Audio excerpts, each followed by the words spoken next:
Well, hello, everyone.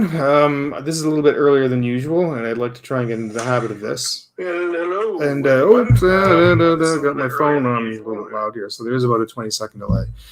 Because it's a 20-second delay, I've opened this up on my phone so that I can see any chats coming through. Because when they show up on the Talk Studio, up on the Talk Studio board, they come through about 20 seconds too late. So I've opened this up in my on YouTube on my iPhone so I can see when people are coming in. Anyways, I was hoping to get a few people in here. I was supposed to start this earlier. I was supposed to start actually at 8:30. Uh, as typically, and as about an hour ago, a friend of mine messaged who's on his way. So yeah, so that's is what it is, right? Hi, how you doing, wonderful Phil guy? um, how you doing? Um, yeah, I'm starting my stream a little bit early tonight. I know normally I do it on Wednesdays and I do it a fair bit later. That's normally for Art Block with Enrique, and that's the only reason why. But I just wanted to kind of hop on and give a few updates, and I thought I'd just sort of pop in here. I've been planning this for a while because I have the place to myself tonight, and but now a friend of mine is showing up to go for dinner somewhere, so that's kind of I had to start this a bit earlier. Um, so where I've been, as most people know, I've been on a little trip to the United Kingdom. I visited London actually, and the trip did not go originally as planned. I was supposed to try and see some different spots in the UK, and things kind of fell through, which is fine actually, because once I started going around London, I realized there was so much to see in that city that I was never bored. I felt like I barely scratched the tip of the iceberg, and even when I got home, I realized there was places that I would have liked to have seen that I didn't get a chance to. So it means though an excuse to go back, and I definitely would love to go back, and I'm hoping to maybe early next year. Still don't like flying. I have to get over the flying part. That's 7 hours in a tube, 40,000 feet in the air, full of complete strangers, and you really can't do anything except try and sleep or try and watch a movie on the monitor. Um, Regardless, though, the flights went very well. No issues at all with the flying, except the landing. Not so much the landing of the plane itself, but it was the change in air pressure. I don't know why. Maybe it's because I haven't flown in 25 years, but of course, when you get the change in air pressure, your ears pop, and that's kind of normal, and I expected that, and I experienced a bit of that. But it was also just the change in air pressure on my head and on the back of my neck. It was becoming excruciatingly painful. I didn't know what to do. I had to ask like a stewardess if there's something I can do. So I have to remember that for next time to have to take something ahead of time. She recommended taking sort of what did she call it? An anti-congestant, I think she said. It takes about an hour before the descent begins, and it'll help relieve, I guess, some of that pressure on the head. But it was painful. And so when I got off the plane, I was jet lagged, exhausted, and in pain. So that was kind of uncomfortable. And my arrival there, I kept running into issues. I was running into trying to set up my phone with SIM card and get an eSIM going, and I made a huge mistake on that. My bank cards, which I had previously arranged with my bank, so that they would work in the UK, and I was given 100% go that my bank card and my Visa card would work fine in the UK. And as soon as I got there and I tried to get my train ticket from the airport to get up to London, they didn't work. I'm like, and I have money transferred to a Wise card, and I'll have to explain that later. But it takes a long time for the money to transfer in, and I was still waiting. It was going to take 2 more days for the money to transfer into the Wise card. Lo and behold, the only thing that did work was my Walmart MasterCard. That saved the day, and I managed to get my tickets and managed to get myself up to London and checked in. So, and yeah, let me tell you though, when I arrived at St. Pancras Station at King's Crossing, that is one of the most impressive sights. I was hoping to try and share a screen so I could share a few pictures with some of this, because some of it was just utterly fantastic if you've never been there before. It seems like every time you turn a corner and you go down any street, you're seeing fantastic structures and fantastic buildings, and are just old and but not just old, but they're all just impressive to look at. And my eyes were just all over the place, and my camera was constantly snapping, and I was so impressed. I want to go back just to see the sights again. And I wonder if I can actually share some of this. Give me 1 second, because there is a share button on here. And let me see if this works with screen, but I want a window. All right, so you'll be seeing part of my. So there it is. So that's what when I stepped out of this train station, what I looked at. That is St. Pancras Station. And it's a hotel actually under there. And this is just one side of it. This is a long building. When you go along the front of it, around the corner, you see down in the bottom left there's a little Costa Coffee. I fell in love with Costa Coffee, by the way, while I was there. You go along the front of it, and there's a whole nother impressive section to the front. I could tell you story after story of this place, and I don't want to bore people with that. But needless to say, I had an incredible time. And I am looking forward to going back next year. I could quite easily live there, actually. If it wasn't for the fact that, one, it's very, very expensive. I wouldn't live directly in London itself. I'd have to find somewhere on the outskirts if I was going to do that. And I'm considering it. I'm considering living there. Not permanently, but I think maybe for maybe a year or two, maybe I would live there, just so that I could have time to take everything in.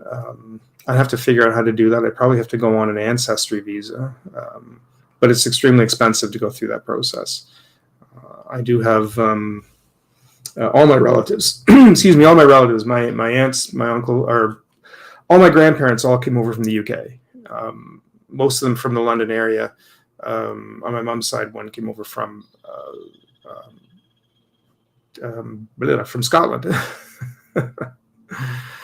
So, boy, it's just, and I'm still just kind of in awe of that whole. It still kind of amazes me that I've been there. It's been on my bucket list for a long time, for a long time. I had been planning this trip, and seems every time I started to plan it, something happened, something came up, and it kind of ended up throwing a wrench into all my plans. And it was just every 5 years or so, I'd try and work my way up to it, and something would happen. And I got to the point I was almost kind of given up. So I'd been talking to some friends about, we were talking about doing a trip to the East Coast, which I've been to before. And don't get me wrong, I love the East Coast. I would definitely love to go back. But I kept saying, like, I've never been to the UK yet. Like I'm 55. I need to get this out of my system. I said, I need to do that. And my friend said he couldn't really go. But they're planning their trip to the East Coast. And I said, you know what, I'm going to do this. I have to do this. You know, you only live once, and I need to go over there and experience this. And I did. I finally did it. I took a whole bunch of pictures, and the 3 or 4 pictures that I took turned out particularly nice. And I'm thinking of actually making a print. I was going to make a few prints just for myself, and I thought, well, if I'm doing this, maybe I can put them online and see if anyone else might be interested in. And I added a little bit of graphics to the bottom of them. Again, let me see if I can bring this up. And I'll show you what I've got. So there is this. I added one on. Actually, there's 2 versions of this, and they're on my Instagram. So these ones I'm actually putting up. I believe they're up on Redbubble already. I'm going to be adding them to a few other sites. But I snapped this quite randomly, and I snapped 2 pictures. One of them was a more horizontal picture, which I liked. I actually liked a little bit more of this one because it picks up more of the buildings in the background. but unfortunately, it just clipped the bottom of the bus a tiny bit, and yeah, unfortunately, I just went, oh, I can't use that one. But I did this, and then I made another version of this, and all the in the word London, all those little images are photos that I took while I was there. So, and oh, Mr. Paul Pate's in the house. Hello, Paul. Good to see you. I'm glad you're here. Give me just a moment, and I'm just kind of talking a little bit about my trip to the UK and some pictures I took. And I think I'll be making into some prints and that I might put online. Let me just see if I can close this off. So since I've been back, I've been kind of nonstop. Of course, get back to work, and we're short-staffed, and I have to cover shifts. So I've just been kind of nonstop. I had to order a few things from Amazon, and I caught your yeah, thanks, Paul. Yeah, I'm as I was saying earlier, I'm planning to go back again next year. I had such an incredible time. But I caught Paul. I caught your stream Saturday morning, and well, I might as well just do this. I decided to pick up this. I ordered this online. For people watching, Mr. Paul Pate here in the chat, this is his book. This is his graphic novel. I forget. I think this is the third one in this series. You have to correct me on this.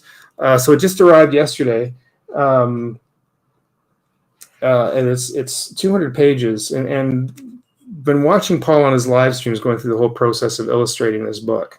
And I'm glad it was up when I finally saw it was up for sale, because I wanted to get it for a while. So I'm actually going to be reading this very soon. I'm planning on in the evenings reading through it, and yeah, I'm excited to read it and just see kind of all the art in it now, right here, sort of all put together in this final product. So yeah. I was excited to get it. I don't know why I was thinking it was going to be a little bit bigger than this, but no, this is really nice though. Maybe it's because I've been watching it, you going through this process of making it. And did you read the very last page? No, I haven't. I have not yet. I know there's a blurb at the end, but I haven't. Do you mean the last page of the story or the text? There's something here. I know there's something here at the end, but I'll make a point of reading that before I head out. But yeah, I was excited to get that. I was a little bit perturbed with Amazon though. I ordered that, and I ordered something I needed for I needed something for the bathroom, like a shower caddy. But anyways, I ordered this stuff on Amazon, and Amazon has something new now on the phone that when the product's being delivered, you can actually see a map, and it'll tell you how many stops away it is from your place. And I was counting down the stops because I don't have a buzzer code, and we have an issue with porch theft in this area. So I'm counting down the stops, and my place was supposed to be next. And then I see the truck pull up next to my building. He pulls up, and I'm out with my phone, and I start walking towards him, about to wave to him, and he pulls away. And then the app changes and says that he has to make a few more stops. I'm like, what the hell? It was like I was next. So, and then it changes the time, and it always does this, right? Whenever I get a delivery, the time that it says it's supposed to arrive always ends up backing up. And now I'm a little bit weirded out by this. I'm wondering why the drivers are doing this every time. So. But anyways, I actually phoned Amazon, and I think they contacted them and told them to come back and deliver my stuff, because I was really not happy, and I'm going to be contacting them again about this, but I'm not happy with Amazon delivery. First world problems, I know, but Paul says, please read the blurb. Do you mean you want me to read it out loud now, or read it right now, or I can read it like before I'll probably be reading a bit before I go to bed tonight, and I can make sure I read that first before I start into the actual book. But I definitely will read this, so I'll read that first before I get into the book.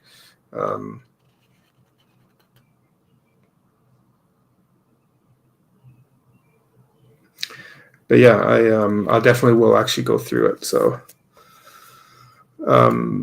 sure now, okay. Ladies and gentlemen, this is word by Mr. Paul Pei.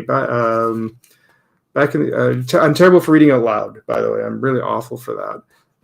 But I'll try and see what I can do here. Back in the early 90s, I took a couple of years off from college and lived in Flint, Michigan.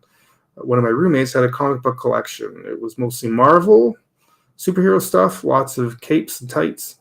Those types of stories didn't interest me much, but I was drawn to the sequential art storytelling, as it were. That's when the idea for Detective Perez in a Rust City was hatched. It wasn't until 2008 that I would begin work on what would be my first graphic novel, Detective Perez, Welcome to Rust City. I'll probably have to go back and buy these books now. I had in my head I would do 3. By the time my second book, Detective Perez and the Rust City Stabber, was published in 2014, I was done. These books are a lot of work. I can only imagine. 9 years later, I was finally ready to finish what I had started. The culmination of this 30-plus year odyssey is what you hold in your hand. It took me over a year to write and draw. I hope you like it. The one thing different about creating this third book is that I had an online artist community to accompany me. That made the otherwise very solitary process much more enjoyable. I'd like to extend a special thank you to the Artcasters and their community, especially Joshua Kemble, the consummate graphic artist novel. And I have actually one of Joshua Kemble's books too. Thank you to my Saturday morning cartoons crew. I love you all. Thank you to my artist friends Adam Lohr, Philip Chandler, thank you, Philip Chandler, Christopher Runciman, and the one and only Jim Luhan. Your words of encouragement were always awesome and right on time. If you'd like to find out more about my other books projects, please visit me at www.paulpate.com and be sure and go there and have a look at his collection of books. Thank you very much. I appreciate that. Now it makes having this extra special, actually. So yeah, that's I appreciate that. That's very kind. It's been fun watching you go through this process, Paul. It's one thing when you actually pick up a book and you see it, you see the art, but boy, when you watch somebody who's sharing their process online and putting it together, you then realize just how much work it takes to put into a book like this. So, but yeah, that's exciting. I'm looking forward to reading it. Junebug, hello, how you doing? I've been away for a few weeks and I've just gotten back, so I'll definitely have to touch base with you soon.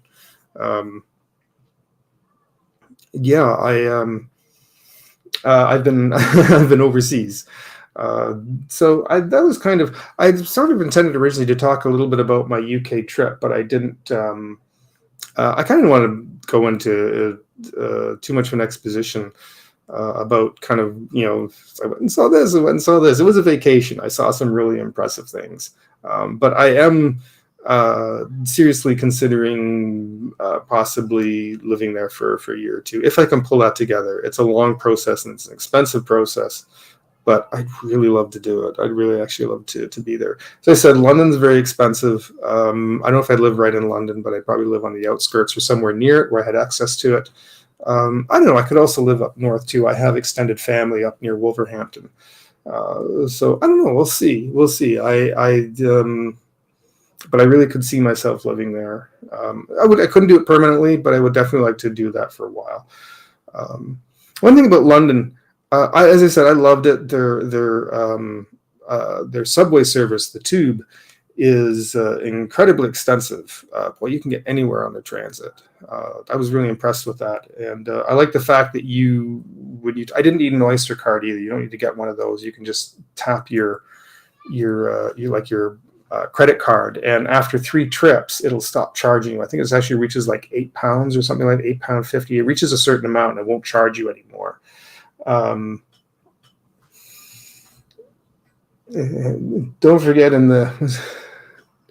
forget you can come down to Kansas in the heartland. No. Maybe one day I'll get down to the U.S. too. I have a lot of friends down in the U.S. I'd have to go visit. I have some friends actually in Pittsburgh that are long overdue. I need to go see. Can everyone hear me okay? I've been losing my voice lately as well. I was partially sick through that trip.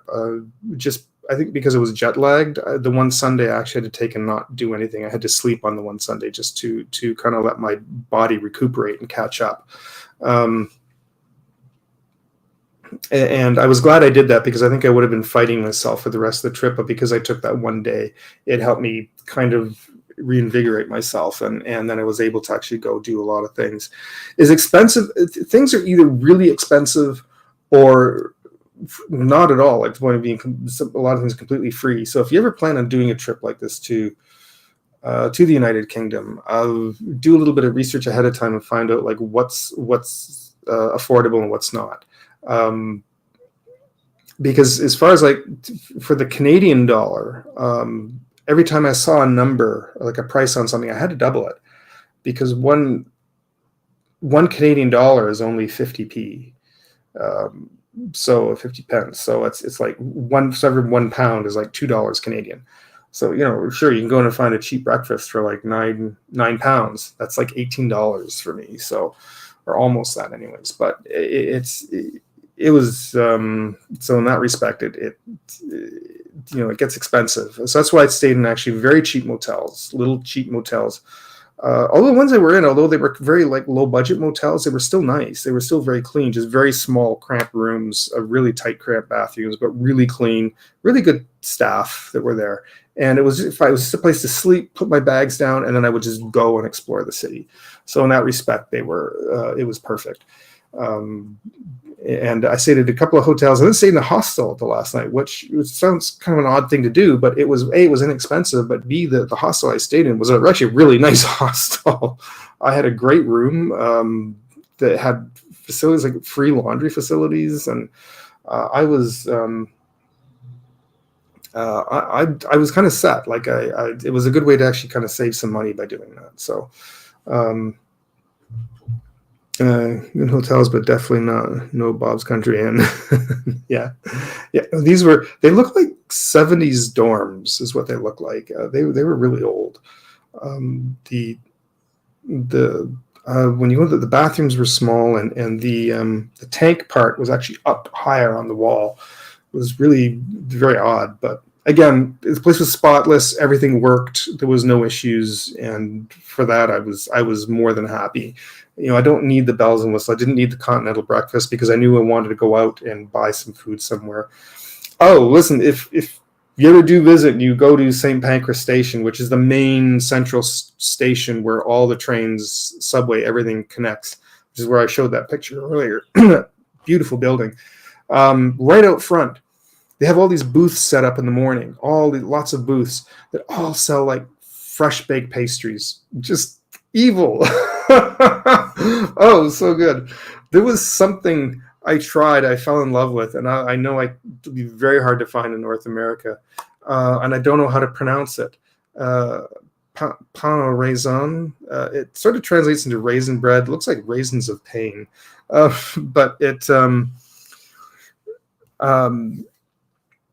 I have to find it. It's just a pastry swirl with raisins in it, but it was so good with coffee. Oh my God. Did I go in that red phone booth? So I took lots of pictures of the red phone booths, but I was warned ahead of time. Like they don't really use phone booths anymore, right? So they're more just for show because they're such a novelty thing in the UK. But as soon as you open the doors on those, they smell gross. They smell like pee. Because unfortunately, UK has a very bad homeless problem, a really bad homeless problem. And another issue they have, if you're out on the street, walking down the street, don't hold your cell phone out, and because they have a huge issue with cell phone theft, and the thieves are on motorbikes. And you can actually look this up. Look it up on YouTube. Look it up on like TikTok or Instagram. People have got this on video. People going down the street, not paying attention to their surroundings, focused on their phone, typing somebody. They'll come up. They'll sneak up on their motorbikes, reach out, and just snatch it out of your hand. And this has gotten like.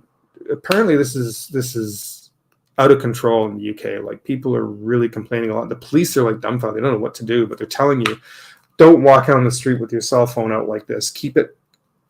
I'm sinking way down to the screen. Keep it like close to you. If you have to do something, you check it, then put it away. And that's exactly what I did. I would back up against a wall, check my directions on Google Maps, make sure I knew where I was going, and I put it into a bag that I had strapped right around me, because I was not going to risk losing my phone in the UK. That would have been disastrous. But yeah, otherwise, something else I would recommend too is the British Museum. It's completely free, and you need like a day to see it. It's huge. I got lost in there. Couldn't figure my way out. But it's filled with so much stuff that you would need a whole day to take it in. And it's free, completely free. I was amazed. I want to go back to actually see more of it. But yeah, that was, I did that I think on the second day. I did stop by Buckingham Palace, took some pictures. It wasn't high on my list, but it was more just the fact that I have so many family members who've been to Buckingham Palace and taken so many pictures. I sort of felt like that I was in line to be next. You know what I mean? Like my dad had pictures, my grandmother has pictures, my aunt has pictures, and I thought I almost sort of kind of just need to see it just because it's what do you call it? I was sort of in line to be next kind of thing. So I did go see it. It's not far. There's a lovely park next to it, a big, huge park. I didn't know was there. And there's a monument that is a Canadian monument that was in thanks to Canadians for their assistance in the Second World War. So yeah, so I took a few pictures of that. It's really nice, actually. It's sort of like this long, slanted, angular waterfall that has carved into it little maple leaves at the bottom, and it was really nice. Actually, I sort of wish my dad was. It was put up in '93, and my dad would like to see that. I kind of wish I could have taken my dad. I mean, I know he'd be in his late 80s by now if he was still around, but I don't know. I would have liked to have. Yeah, I wish he could have kind of been there with me for a lot of that. But I did see all the typical touristy stuff. I saw Big Ben, which is actually called the Elizabethan Tower. Big Ben is just the name of the bell. I did see the famous Tower Bridge, which everyone calls London Bridge, but it's actually the big one with the two giant castles in this stretch. And I walked across it, took a whole bunch of pictures walking across it. One of the things I did that was actually quite inexpensive was I did a boat tour because it was only £15. And the boat tour, what was it called? The I boat tour. Anyways, it goes up Thames River and back. It's just a little over an hour. I had this Scottish guy who was what do you call it? Your host. Who was boy, my brain is just shutting down tonight. Who does the big talk and tells you what everything is that you're looking at. But so yeah, there was the what they call the London Eye, which is that giant Ferris wheel. That thing is really immense. Boy, I never had realized how big that was until you actually step up to it. Those pods that you see, there's like groups of people standing in there. Like, it's not like Ferris wheels, we have a couple of people sitting down, or like the one at Niagara Falls in Canada. So you have seats like 4 people and you sit and you go, no, this thing is like, each pod is like a large group of people that go in and stand there, and this thing goes around.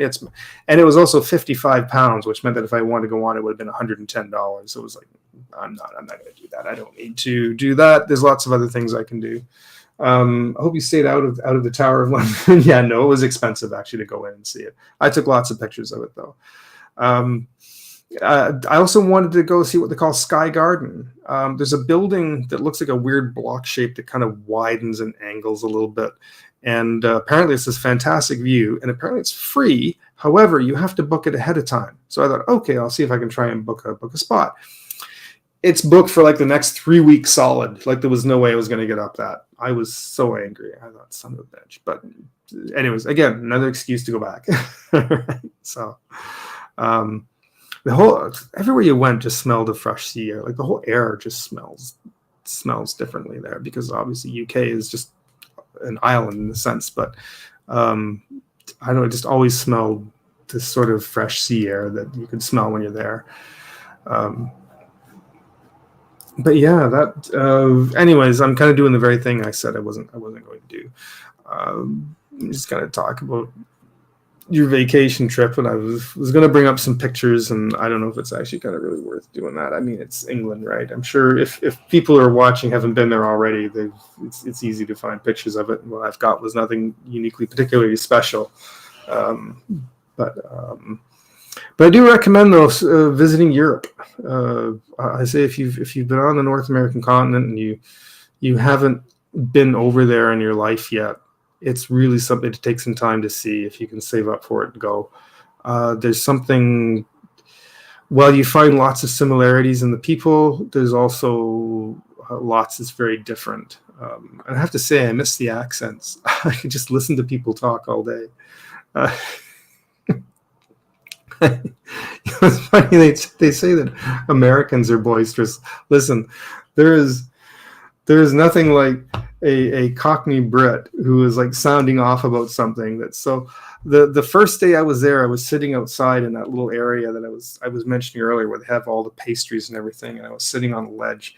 And there's lots of construction going on, by the way. And two guys went by, or two friends talking to each other, and they had on construction, like those reflective construction gear things. And the one guy was annoyed about something, and I just picked up a piece of the conversation, but he was so loud, like everybody could probably hear him, and he was just sounding off that, I just fixed the bloody thing, and then she goes and sits her fat ass down on it. I said, what are you doing? You kicked her in the front. I said, get your fat ass off. I don't know what it was, but oh my God. I was sitting there like just trying not to laugh, but boy, I wish I had something out to record that moment. It was the funniest damn thing. I'll probably visit Europe and Asia, etc. when I have my own Jew. Oh, okay. When you get that, let me know. Yeah, Asia, that might be on my next somewhere on my list. I want to go on my bucket list down there somewhere, as I want to visit Japan, but I don't want to go unless I'm with somebody who can help translate for me, because I just don't know enough Japanese. But boy, that's another place I would love to visit, is Japan. I don't know if I'll ever get there in this lifetime, but that is a place I would like to see, though, for sure. Yeah, I got cornered by a homeless person too, who was just, because the homeless situation is, the homeless in money situation is so bad. He wanted some change, and I didn't have anything. But what are you gonna do? And he wouldn't let me go. Like every time I was like, I'm sorry, I don't have anything, and he ran around in front of me. And it was like, oh, I'm really hungry. I'm so hungry. And like, I'm tall. I'm 6'2", and this guy was taller than me. It was just like please, man, you gotta do something for me. I'm like, I don't have anything. Like, I can't help you. And there was another guy who went by on his bike. Thank God, this fellow was like, oh, leave him alone. Can't you? He said no, just leave him alone. And his attention got directed to the guy on the bike, and I was like, I was out of there. Thank God. Whoever that is, I don't know where you are in this world, man. If you ever happen to see this, I owe you a coffee for that. Because I was stuck. I don't know. How is it that British cursing and British slang sounds better than to say bloody Mormons? Yeah, I've been,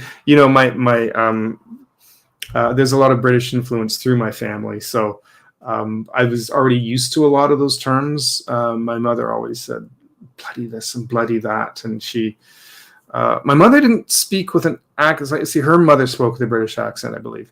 She passed away just before I was born, unfortunately. But my mother, although she didn't have a formal accent, there was things in the way that she talked you would tell were influenced by a British accent. It hadn't been as Canadianized. A lot of this Canadian accent that you hear today is all just come about in the last 20, 30 years or so.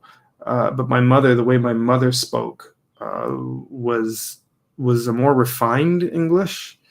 And so even the direction that we would speak and we would say things, like she was very articulate. Of course, we didn't have the rhotic R's. We pronounced her R's. We didn't have the glottal stop. We pronounced her T's, but very adamantly pronounced her T's. So kettle, metal. We hadn't formed it loosely into a D yet. So she was like, we'd say metal, kettle. Kettle. So, and her direction of speech when asking something, as opposed to where your voice goes up when you ask a question. Would you like something? Where she would be that, do you want me to put on the kettle for a cup of tea? So it would be that sort of rounded on the end. And so I pick up that sometimes, are you going over to the store later? And I would ask like that as opposed to it going up, which has become a very Canadian thing, and it drives me crazy when I hear that. I should say North American thing. Like when people tell stories and it keeps going up onto the end until they finish the story, and then they round it down. And that's usually where you need to pass it off, but it drives me mental. So it's like, have some variation in the way you speak. So listen, I actually did this live tonight just to kind of touch base, and I hadn't really intended to stay on. Actually, I was supposed to come on later, but I've got a friend of mine who is coming to visit tonight, and he wanted to go for supper. It was a bit frustrating because my roommate's out tonight, and this is usually kind of, when he's gone, it's usually a nice night for me to kind of actually do things like a live stream, get things done, because I find it, I've been a little bit frustrated. I'll share a little bit. I wasn't want to say too much about this.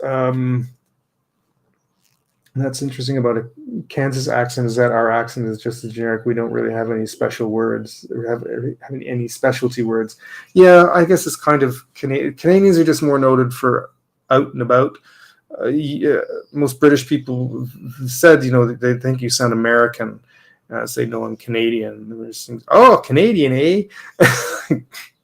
So apparently saying "a" and out and about around the house is is apparently our only thing that separates us from being American. Otherwise, I guess we sound more American. So I don't know, but I do find that once I'm over in the UK, I have to sort of behave a little bit because it's very easy for me to start into the accent, and I sort of didn't want to be forward like that when I'm not really British, and I didn't want to just sort of randomly start doing that. But it's sort of a subconscious thing. When I start hearing it, I'll start picking things up, certain words that I don't mean to, but it's just sort of the way I do it.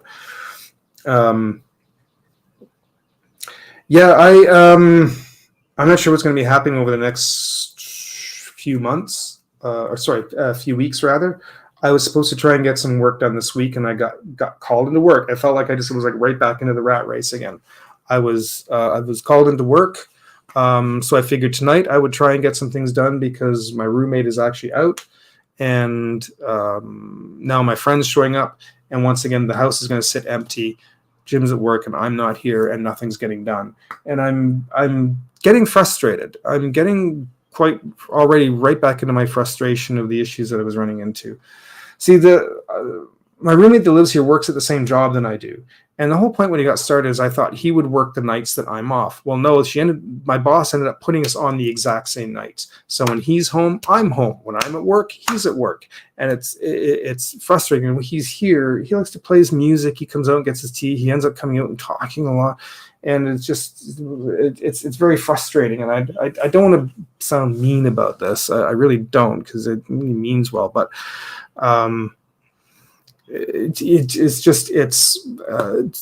can't get anything done, I guess, and I can hear his music, and I can't just do a random stream if I want to, because then he wants to come out and do things or get his tea, and it makes a noise, and so I'm at the point where I either I have to quit my job or I have to move, or both. I don't know, but I'm really seriously pondering these things, and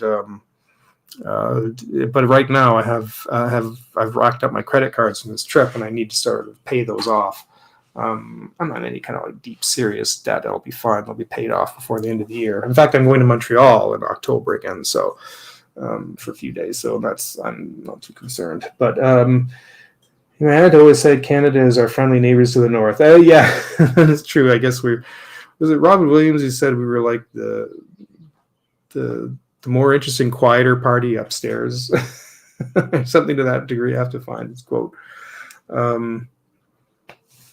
But yeah, I have to sort of make some changes. Starting Monday, I need to see tomorrow. There's a staff meeting tomorrow, so I can't from 5 to 6. And then the roommate's going to be home, so I can't do another live stream tomorrow. And then back to work Thursday and Friday. yeah, so I need to kind of rethink. Starting on Monday, I'm going to be like redoing a lot of stuff in this apartment. You can't see it, but from here down, it's a mess. It all looks nice and clean up here.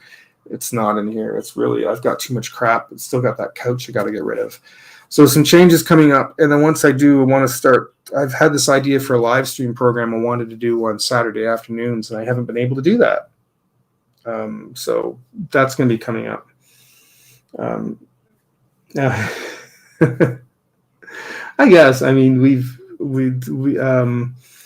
have better stand-up comedians: Norm Macdonald, John Candy, Tommy Chong, etc.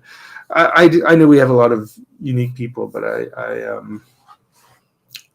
guess we've been lucky in that sense. I guess there's a lot of like big names that have moved down to the U.S. Say we get any popular talent, they don't really become noticeable until they're actually in America and Hollywood. So when you get Michael J. Fox and Ryan Reynolds and William Shatner, who are all Canadian, but nobody know who they were unless they actually went and worked in the U.S. So, and now they live there and they have dual citizenships, and they're not many people actually know they're actually Canadian, but so. But I'm gonna wrap it up because I do have to. One of the jobs I have to do in my building is I have to take out the garbage and recycling. This is still looking very grainy. I know I'm broadcasting 1080p, and I've talked about this, but there's something I think about this camera that I'm using. I'm gonna have to change this camera for something else to do my live streaming, because I find these two. I don't know. Maybe it's just the lighting as well. I'm not sure, but I find these look very gritty and grainy. I can actually see grain moving through the screen, and I don't know why that is. But anyways, I've talked for about 45 minutes. So anyways, thanks again, Paul. I'm looking forward to reading your book. Everybody go check out paulpate.com and check Paul Pate out on Instagram, and look for his book. Get his book. He's got a whole series of books. Detective Perez. Some fun stuff, and check out his channel Saturday mornings for Saturday morning cartoons. And Mr. Junebug, we will be in touch. It's good to see you on here, and thank you everyone for popping in. I know I've had some people pop in and out, and I wish more people would just say hello. Take care, everybody. I've got some stuff coming up. It's hard for me right now, by the way, to actually plan when I'm going to do another live stream. These have to be random right now until I can get crap organized in my life. So until I do, I'll see if I can try and make little announcements when I can, or these will just pop up randomly. And if you got your notifications turned on this, that would be great. And then you know when I'm coming live. So, alrighty. Till next time. Cheers, everyone. Take care.